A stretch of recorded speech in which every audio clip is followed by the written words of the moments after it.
Played any golf lately? Way too risky. The bikie insignia laws means you never know who you're teeing off next to. When you think of the game of golf, you probably think of some preppy wanker like this. You wouldn't think that one of Western Australia's most talented players used to be one of these guys. And so begins one of the most bizarre up-late stories I think we have probably ever covered. And that's saying a lot.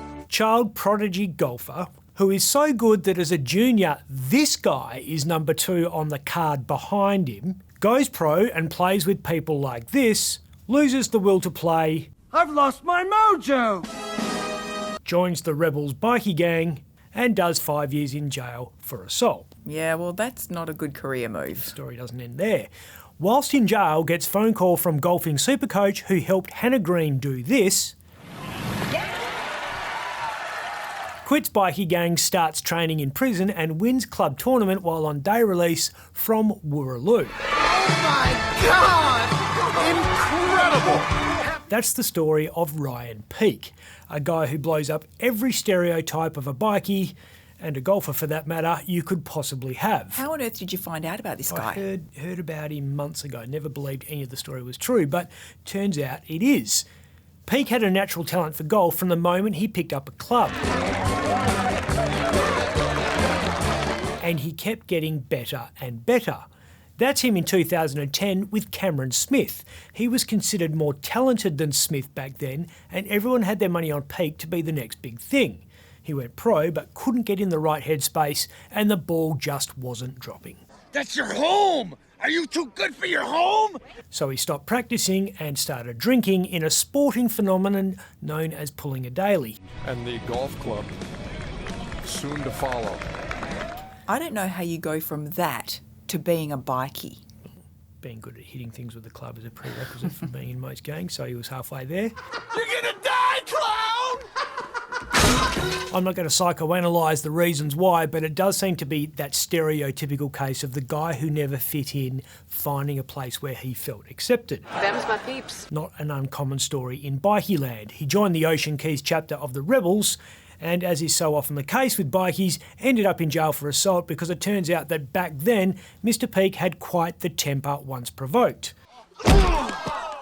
The price is wrong, bitch. He was halfway through a 5-year sentence for bashing a drug dealer when he was contacted by golf coach Richie Smith.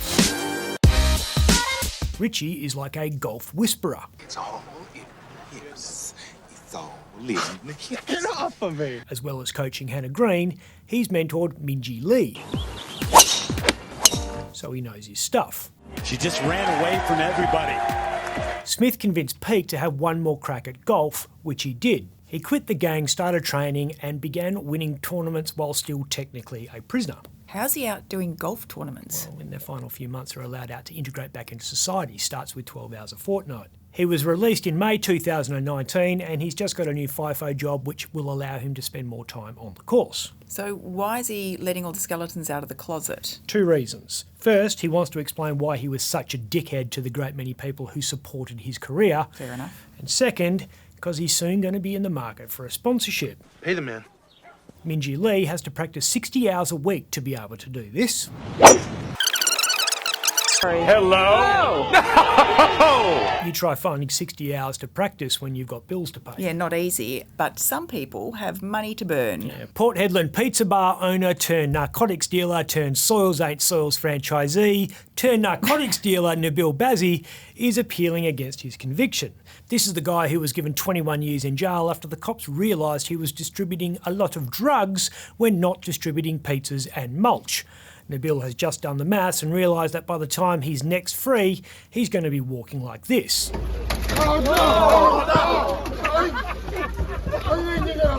Geelong's premiership players have proved they can take the piss out of themselves. Their Mad Monday party was a nod to the advancing age of their playing list. Bazzi's worried that he's going to be the Joel Selwood of Casuarina Prison. Nabil is mounting a 2-pronged legal attack. First, that his conviction wasn't supported by the evidence. No! It wasn't me! And second, if the conviction was supported by the evidence, the sentence was manifestly excessive. In golf, that's called claiming a mulligan. If you stuff up your first shot, you pretend it never happened. Jackass!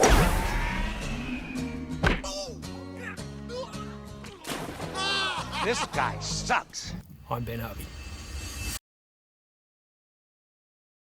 For more Up Late, click the subscribe button below.